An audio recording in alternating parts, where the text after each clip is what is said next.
Bonsoir frères et sœurs, nous sommes encore ce soir ensemble pour partager la bonne parole du Seigneur. Israël avait été déporté à Babylone, loin de son pays, loin de son temple, loin de sa communion. Et le peuple espérait un retour rapide dans la terre promise. Mais Dieu en avait décidé autrement. Et le Seigneur leur fera parvenir une lettre par Jérémie le prophète. Et voilà ce qui est dit dans cette lettre. Ainsi parle l'Éternel des armées, le Dieu d'Israël, à tous les captifs que j'ai emmenés de Jérusalem à Babylone. Bâtissez des maisons et habitez-les, plantez des jardins et mangez-en les fruits. Et au verset 7, chapitre 29 de Jérémie, recherchez le bien de la ville où je vous ai mené en captivité et priez l'Éternel en sa faveur, parce que votre bonheur dépend du sien. Alléluia. Le confinement vient d'être prolongé et cela risque d'être encore long jusqu'à ce que nous retrouvions nos réunions, retrouvions nos rassemblements. Alors j'aimerais, comme le prophète Jérémie l'a fait de la part de Dieu à l'égard d'Israël, nous encourager aussi. Et ces deux paroles sont très importantes, bâtissez des maisons et habitez-les. Frères et sœurs, bâtissons des maisons. L'apôtre Pierre nous exhorte à bâtir une maison spirituelle. Édifiez-vous, dira-t-il, pour former une maison spirituelle, un saint sacerdoce. Bâtissons des maisons de prière. Que nos maisons soient des lieux de prière. Que nos familles soient des familles en prière. Et que dans nos maisons, nous apprenions véritablement à connaître le Seigneur, à toucher le cœur de Jésus-Christ et à expérimenter quotidiennement la grâce de Dieu. Que notre foi s'affermisse, que notre vie spirituelle prenne de la profondeur et que notre piété s'enracine en Christ. Ensuite, le prophète leur dira aussi, bâtissez des maisons, et ensuite il dira, plantez des jardins et mangez-en les fruits. Oui, plantons des jardins. Les arbres sont allés chercher un roi. Ils se sont adressés à l'olivier, ils se sont adressés au figuier, ils se sont adressés à la vigne. L'olivier leur a répondu, renoncerai-je à ma noblesse, à mes hommages? Le figuier leur a répondu, renoncerai-je à ma douceur? Et la vigne leur a répondu, renoncerai-je à mon vin qui fait la joie des hommes, la joie de Dieu?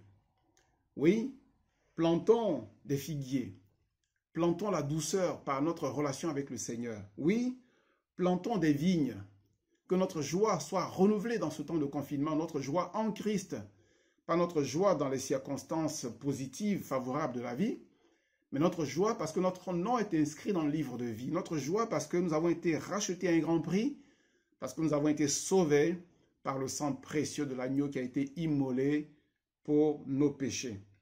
Bâtissons des oliviers et que l'huile ne manque point sur notre tête, que cette onction fraîche soit sur nos vies, que nous soyons constamment renouvelés et que nous soyons un peuple noble qui sert le Seigneur et que toute la gloire revienne à notre cher Jésus, à qui nous voulons dire encore merci pour un si grand salut.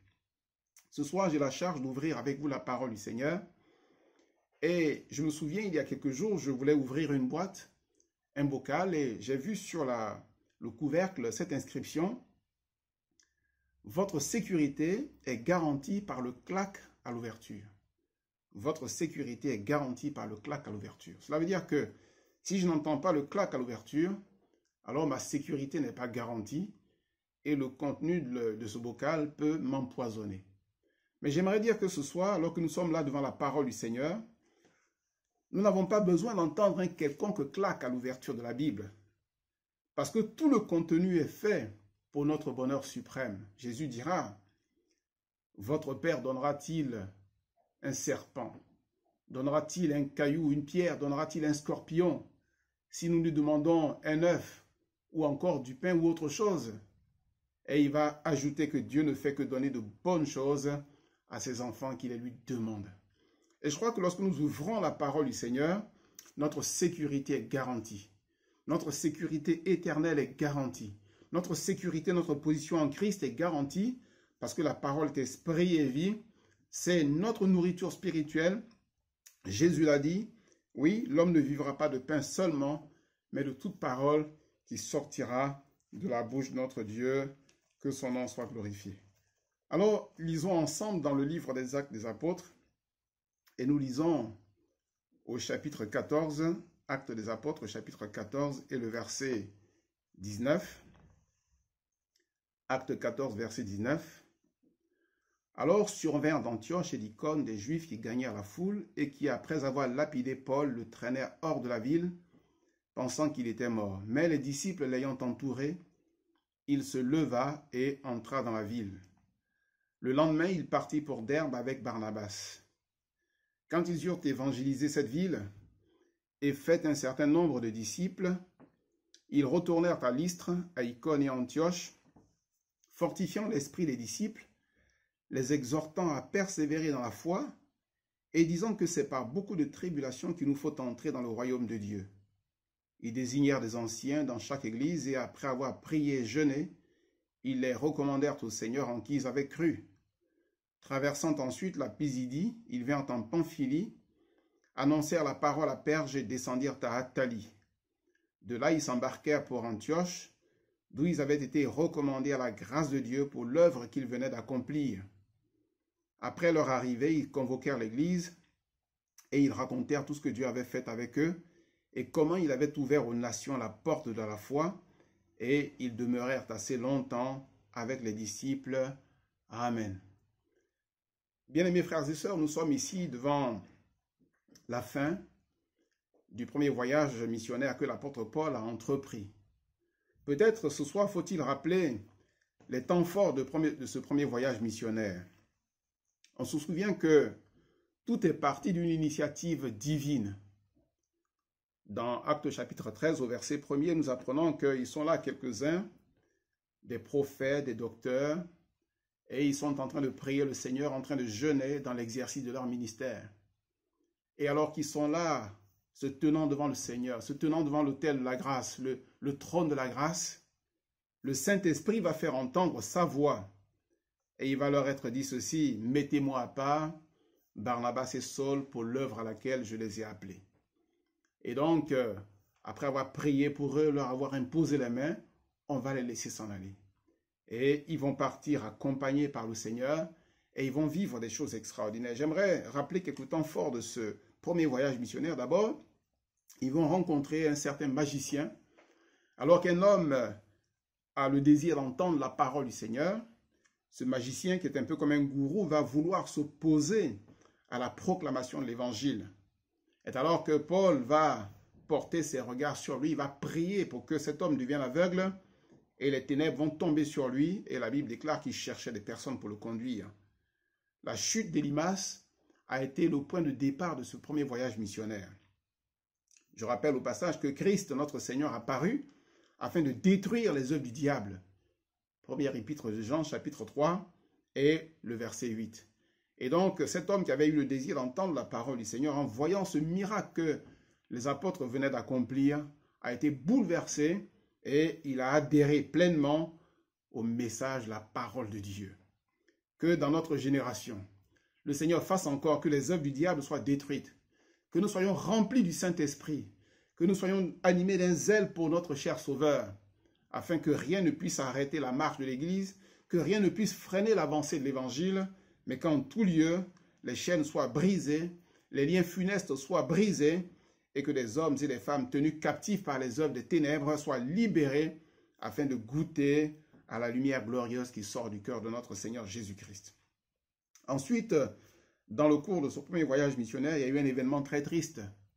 Ils avaient été accompagnés par un jeune homme qui s'appelait Jean-Marc, et il nous a dit ceci, que Jean-Marc va les abandonner, et il va retourner à Jérusalem. Je crois que c'est là un sujet de tristesse. Lorsqu'il y a des abandons dans le camp des croyants, lorsque nous renonçons à poursuivre notre marche avec l'Église, lorsque nous nous arrêtons sur le bord du chemin, alors c'est une grande tristesse, non seulement pour les frères et sœurs, mais dans le cœur de Dieu. C'est une grande tristesse parce que nous bafouons à nouveau l'œuvre de la croix.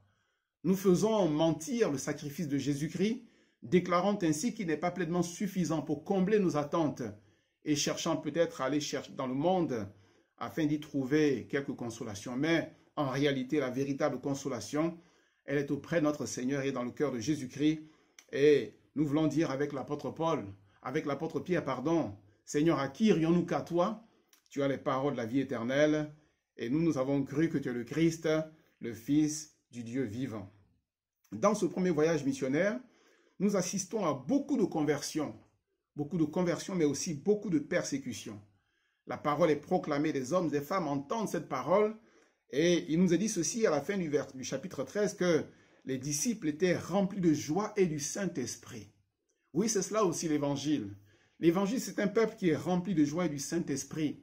Ce sont des hommes, des femmes affranchis par Dieu et qui sont remplis de joie. La joie de voir Jésus-Christ dans sa gloire, la joie de vivre éternellement dans le ciel, la joie d'avoir été pardonné, la joie d'avoir été réconcilié avec le Seigneur, la joie de ce que les fardeaux ont été roulés et que maintenant nous sommes libres parce que nous avons été affranchis par le Fils de Dieu. Dans ce premier voyage missionnaire, on assiste aussi à la guérison du boiteux de Lystre. Cet homme qui est impotent des deux pieds, qui est assis là, qui écoute la parole de Dieu. Et il nous a dit que Paul, voyant qu'il avait la foi pour être guéri, va lui dire d'une voix forte, « Lève-toi droit sur tes pieds ». Et cet homme va se lever, il va se mettre à marcher, et ça va être un miracle extraordinaire. Alléluia, que le nom du Seigneur soit glorifié. Seigneur, donne-nous des jours comme ceux d'autrefois. Donne-nous des temps comme ceux-là, où des hommes se lèvent, où des femmes se lèvent à l'écoute de ta parole, parce que ta parole est proclamée, et que la foi vient de ce qu'on entend vient de la parole de Christ, et que cette foi puisse les mettre en marche, les relever, et les amener à s'engager sur le chemin de la vie éternelle. Et puis, vers la fin de ce premier voyage missionnaire, on voit aussi que Paul va être persécuté, il va être frappé, il va être blessé, il va être lapidé. Il nous a dit qu'on va le traîner hors de la ville pensant qu'il était mort, mais la Bible déclare ceci, les disciples l'ayant entouré, il va se lever. Et là, je vais citer simplement Proverbe chapitre 24, verset 16, où il est dit que le juste tombe 7 fois, mais Dieu le relève. Le juste tombe, il peut connaître des moments difficiles, mais la main du Seigneur est avec lui, la grâce de Dieu est avec lui, et il peut chanter avec le psalmiste, « Oui, le bonheur et la grâce m'accompagneront tous les jours de ma vie, et j'habiterai dans la maison de l'Éternel jusqu'à la fin de mes jours. Amen. » Alors, revenons sur ce passage que nous venons de lire. Paul va donc, avec Barnabas, évangéliser. Il nous a dit qu'ils vont revenir à Antioche, leur point de départ, leur base. Et là, ils vont convoquer l'église, ils vont rassembler tous les croyants et ils vont leur faire un compte-rendu de ce que Dieu a fait. Au verset 27 du chapitre 14 du livre des Actes des Apôtres, nous lisons « Ils convoquèrent l'église et ils racontèrent tout ce que Dieu avait fait avec eux et comment il avait ouvert aux nations la porte de la foi. » Depuis dimanche, cette parole résonne dans mon cœur, dans mon esprit. Et je pense que c'est aussi le cas de chacun d'entre vous, où notre frère nous citait ce passage du livre de l'évangile de Jean, où Jésus dira « Sans moi, vous ne pouvez rien faire. Sans moi, vous ne pouvez rien faire. » Paul est conscient de cette vérité. Et Barnabas également. Et ils vont dire « Mais voilà tout ce que Dieu a fait avec nous. Mais voilà ce que Dieu a fait. » Ce n'est pas nous qui avons fait, mais c'est Dieu qui a fait. Oui, Église de Christ, peuple du Seigneur, l'œuvre appartient au Seigneur. L'œuvre appartient au Seigneur. L'apôtre Paul dira, j'ai planté, Apollos a arrosé, mais c'est Dieu qui a fait croître. C'est Dieu qui a le pouvoir de faire croître. C'est Dieu qui a le pouvoir de donner la vie. Alors, prions les uns avec les autres. Travaillons ensemble afin que la gloire du Seigneur puisse pleinement se manifester. Ils racontèrent tout ce que Dieu avait fait avec eux. Et je crois que le Seigneur est en train de travailler avec nous. Alors travaillons aussi avec lui et laissons-le faire. Et comme disaient les adversaires de l'Évangile, concernant Jésus-Christ, notre Sauveur, il disait, si nous le laissons faire, alors tous croiront en lui. Tous croiront en lui. Mais nous aussi, si nous le laissons faire, si nos mains, nous les remettons entre ses mains, si nos vies sont remises entre ses mains, si notre être tout entier est à sa disposition, alors le Seigneur en fera des choses glorieuses et nous serons étonnés parce que la parole déclare qu'il a le pouvoir de faire infiniment au-delà de ce que nous pouvons demander et même penser. Il nous a dit aussi comment il a ouvert aux nations la porte de la foi. Dieu, à travers le ministère de Paul et de Barnabas, a ouvert aux nations la porte de la foi. Faut-il rappeler que cette porte de la foi est une porte étroite et qu'elle le restera jusqu'à l'avènement du Seigneur Jésus-Christ. Depuis 2000 ans, le Seigneur n'a pas entrepris les travaux de rénovation sur la route du ciel. Il ne s'est pas dit, étant donné que nous sommes maintenant au XXIe siècle, peut-être faut-il agrandir la porte du ciel. Peut-être faut-il la faire plus large, plus spacieuse pour que le plus grand nombre puisse entrer. Non, mais Jésus a dit, cette porte, elle est une porte étroite, le chemin est étroit et resserré, et il y en a très peu qui entrent par là. Et jusqu'à l'avènement du Seigneur, cette porte du ciel restera une porte étroite. Toutefois, par la puissance du Saint-Esprit, par la prière des chrétiens, par notre persévérance, par notre engagement, voilà que le miracle s'accomplit. Dieu a ouvert aux nations la porte de la foi. La porte est certes étroite, le chemin est certes étroit et resserré, mais Dieu a le pouvoir d'y faire entrer ses enfants. Dieu a le pouvoir d'y faire entrer ceux qu'il connaît à l'avance, ceux dont le nom va être bientôt inscrit dans le livre de vie, ceux qui dans leur cœur ont l'amour de la vérité pour être sauvés, ceux pour qui nous prions inlassablement, ceux à qui nous voulons parler de la part du Seigneur. Dieu a le pouvoir de les y faire entrer.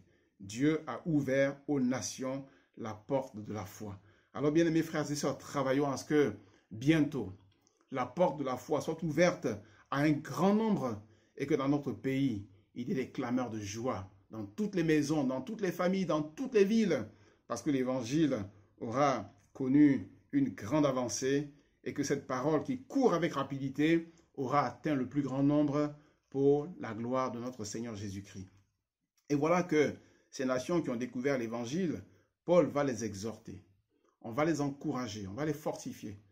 Ce soir, nous sommes l'Église de Christ. Nous sommes ces nations à qui Dieu a ouvert la porte de la foi. Nous sommes entrés par la porte étroite et voilà que désormais, nous voyageons comme des pèlerins dans ce monde. Nous sommes sur ce chemin. Et sur ce chemin, il y a des embûches, il y a des difficultés. Oui, Jésus l'a dit, vous aurez des tribulations dans le monde, mais prenez courage, j'ai vaincu le monde. Et c'est vrai que le chemin est difficile, mais le Seigneur est avec nous.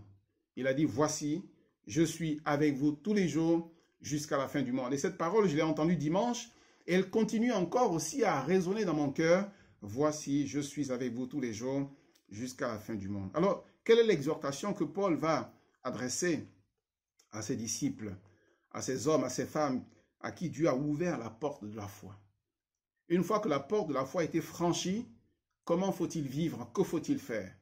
Nous retournons au verset 22. Il nous est dit que Paul donc va fortifier, Paul et Barnabas vont fortifier l'esprit des disciples, ils vont les exhorter à persévérer dans la foi et ils vont leur dire que c'est par beaucoup de tribulations qu'il nous faut entrer dans le royaume de Dieu. J'aimerais dire que ces hommes, ces femmes sont heureux.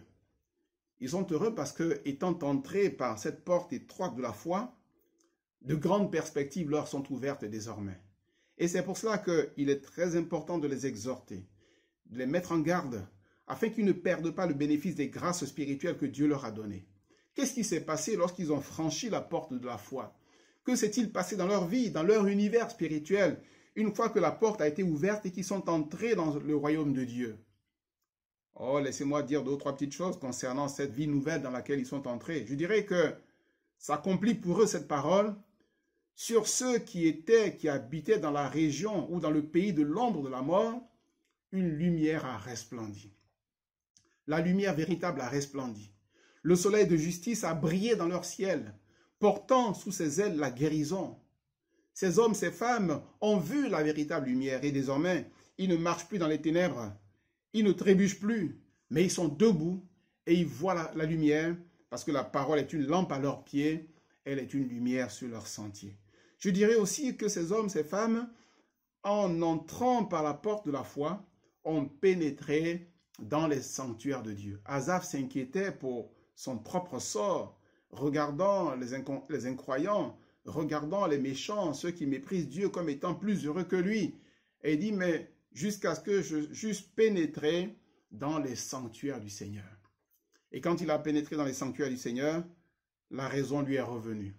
son intelligence a été éclairée et il a compris le sort final des méchants. Mais je crois que bien plus que le sort final des méchants, il a compris son propre sort. Il a compris quelle était sa destinée éternelle. Et alors, c'est pour cela qu'il peut dire que son plaisir à lui est en Dieu. Son plaisir est en lui, à lui est en Dieu. Quel autre que toi ai-je au ciel? Et sur la terre, je ne prends plaisir qu'en toi. Et il peut chanter ces paroles parce qu'il est entré dans les sanctuaires de Dieu. Je dirais aussi que ces hommes, ces femmes, désormais vont tirer leur nourriture de la présence et de l'autel de Dieu.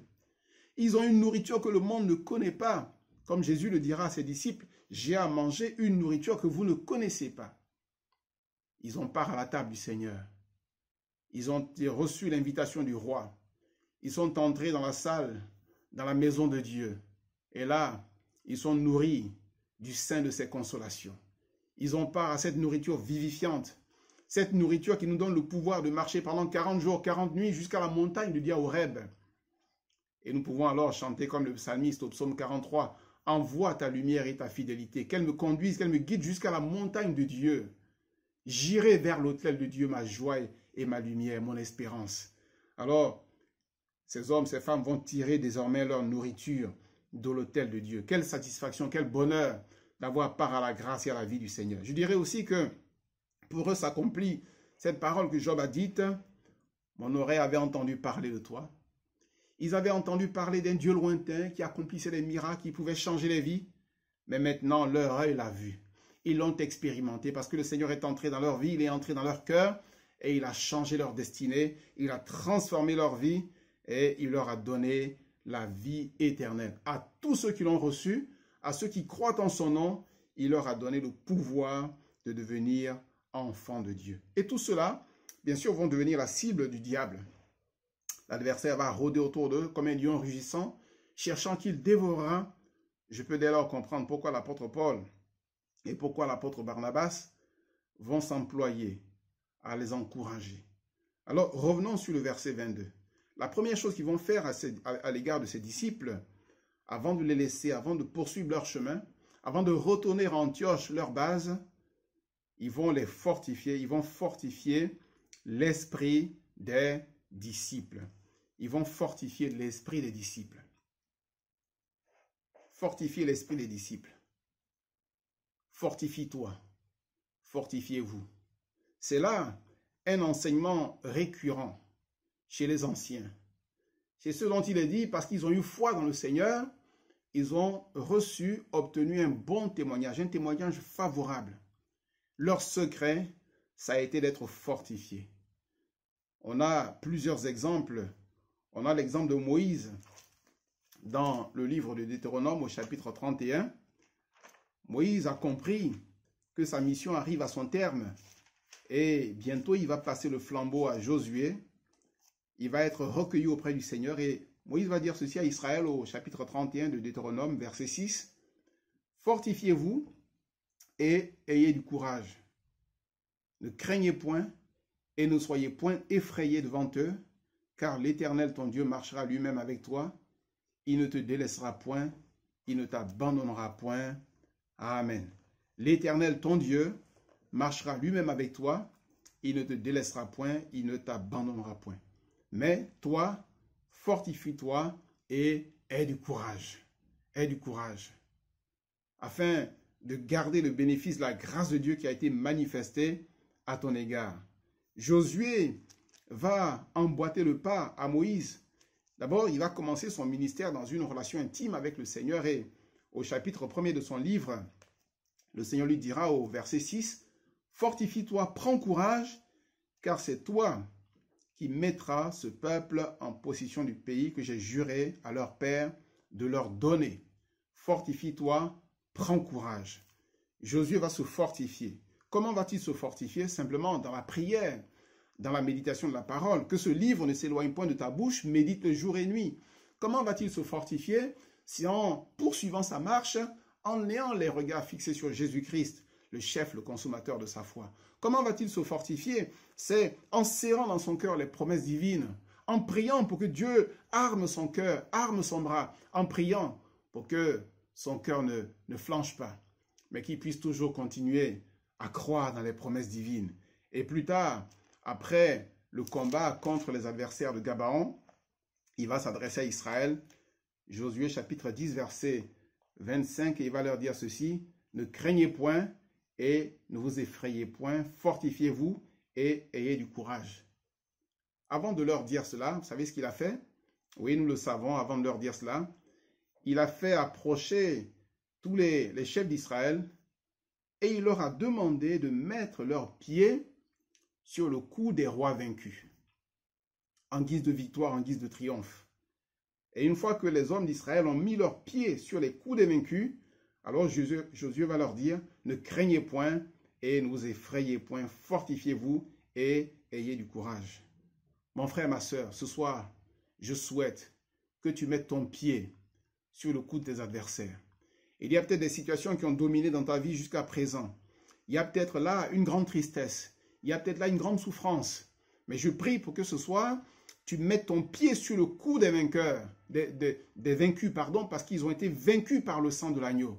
Tu es plus que vainqueur par celui qui t'a aimé. Alors tu triomphes et le Seigneur relève ta tête parce qu'il est ta gloire. Alléluia. Et les hommes d'Israël ont été fortifiés par cette parole de Josué. Je disais que cet enseignement est récurrent chez les anciens. On va plus loin chez David au psaume 31.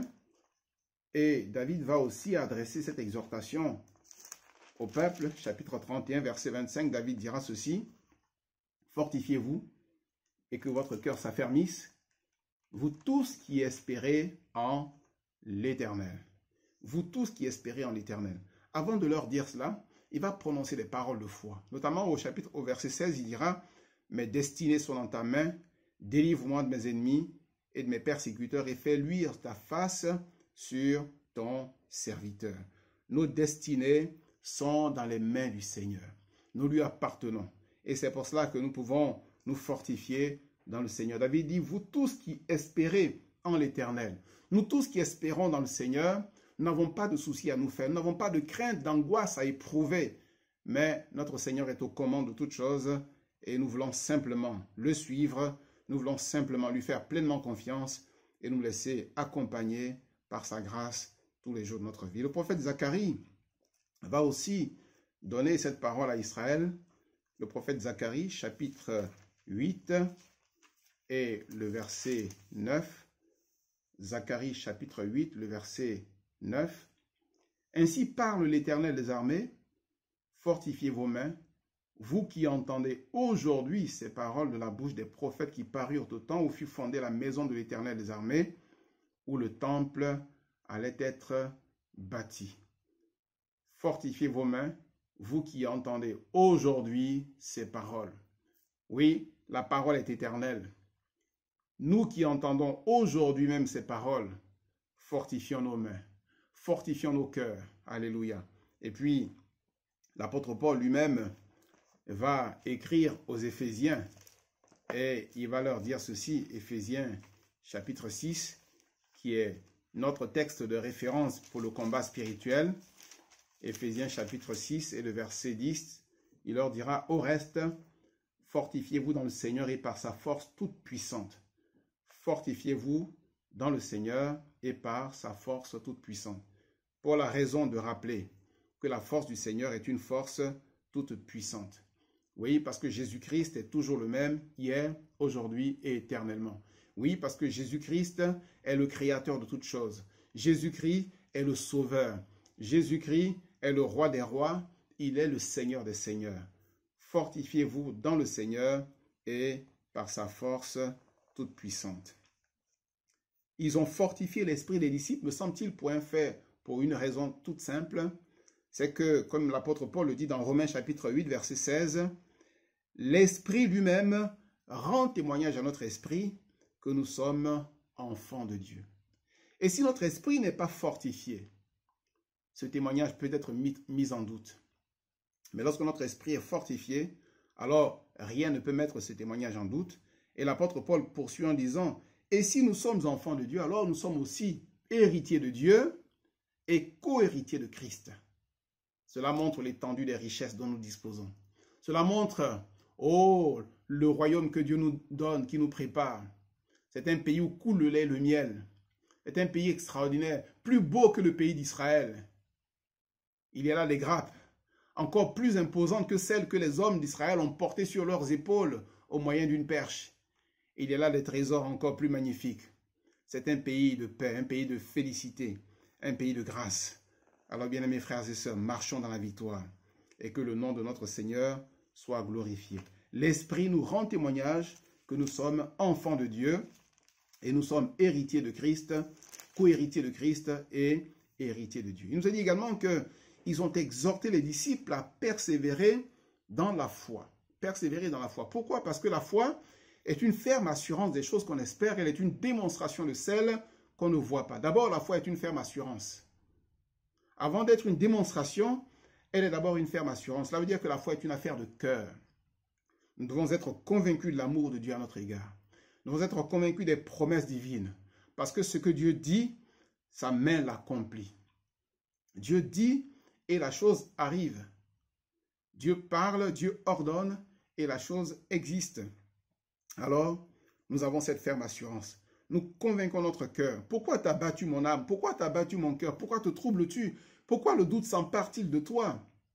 Crois dans le Seigneur, espère en lui et célèbre-le encore parce qu'il t'a sauvé à un grand prix. Et si Dieu ne l'a pas épargné son propre Fils, mais qu'il l'a livré pour nous tous, comment alors nous ne donnera-t-il pas aussi toutes choses avec notre Seigneur Jésus-Christ? Et puis la foi est démonstration des choses qu'on ne voit pas. Alors, la démonstration, ce n'est pas de grandes paroles, ce n'est pas de grandes déclarations, comme plusieurs le disent. Il faut déclarer ceci, il faut déclarer cela. Non, je ne suis pas partisan des grandes déclarations. Mais la foi est une démonstration. Cela veut dire que, à travers la paix que nous pouvons ressentir dans l'épreuve, à travers notre attitude paisible devant le Seigneur dans la difficulté, nous prouvons aux autres, nous démontrons aux autres que nous attendons vraiment la manifestation de la grâce de Dieu à notre égard. Oui, c'est cela, la foi. La foi qui attend le Seigneur, encore un peu de temps. Et celui qui va nous secourir, celui qui va venir, celui qui va nous remplir de son esprit, celui qui va déverser en nous sa grâce, celui qui va nous mettre au large, celui qui va ôter tous les filets des oiseleurs, celui qui va affermir le chemin sous nos pas. Encore un peu, très peu de temps, et il viendra et il ne tardera pas. Alléluia. Alors, dans cet élan de foi, dans cette persévérance, je dirais ceci, courons avec persévérance de manière à remporter le prix. Soyons comme le soldat qui ne s'embarrasse pas des affaires de la vie, s'il veut plaire à celui qui l'a enrôlé, ou soyons comme l'athlète qui combat suivant les règles, s'il veut remporter la victoire. Oui, que Dieu nous garde, que le Seigneur nous accompagne et que nous marchions de victoire en victoire jusqu'à son retour. Et puis enfin, il nous a dit qu'on va les exhorter en leur disant que c'est par beaucoup de tribulations qu'il nous faut entrer dans le royaume de Dieu. C'est là un message de vérité. C'est là un message de transparence. Paul ne cherche pas à proclamer la prospérité. Paul ne cherche pas à proclamer la facilité. Il ne cherche pas par des moyens séduisants à faire entrer des hommes, des femmes dans le royaume de Dieu, mais il va leur dire toute la vérité. Rien que la vérité. Il va leur présenter la gloire de Dieu, mais il va aussi leur présenter toutes les difficultés par lesquelles ils pourraient passer sur le chemin étroit et resserré, qui est le chemin de la vie éternelle. C'est par beaucoup de tribulations qu'il nous faut entrer dans le royaume du Seigneur. Autrefois, nous chantions un chœur dans lequel cette parole était dite, « Nous sommes vainqueurs, mais nous sommes tout meurtris. » Nous sommes vainqueurs, mais nous sommes tout meurtris parce que nous avons livré de grandes batailles, parce que nous avons connu de grandes épreuves, parce que nous avons été confrontés à de grandes difficultés. Mais comme dit l'apôtre Paul, dans toutes ces choses, nous sommes plus que vainqueurs par celui qui nous a aimés. Fortifions l'esprit des disciples, exhortons à persévérer dans la foi, et c'est par beaucoup de tribulations. Bien-aimés frères et sœurs, nous sommes encore dans la course, et bientôt le Seigneur viendra. Le Seigneur viendra, mais en attendant, continuons à lutter, à combattre. Luttons, combattons, mais gardons notre main dans la main du Seigneur. Gardons les regards fixés sur Jésus-Christ, celui qui suscite en nous la foi et qui l'amène jusqu'à son achèvement, jusqu'à la perfection. Gardons un contact privilégié avec sa parole. Ouvrons le Saint-Livre, oui, L'ouverture de ce saint livre nous garantit une pleine sécurité. Et que notre cœur soit épris encore davantage de la parole du Seigneur, qu'elle fasse la joie de notre cœur et que nous puissions en tout temps triompher et que le nom de notre cher Sauveur soit glorifié. Amen. Rendons grâce à Dieu pour sa bonté. Alléluia. Seigneur, nous te remercions encore parce que nous sommes à toi. Nous t'appartenons, Seigneur. Et tu as dit que nul ne pourrait nous ravir de ta main. Ta main qui a été percée à la croix du calvaire, ta main qui a été blessée, mais ta main qui est forte, ta main qui est puissante pour garder ce que le Père t'a donné.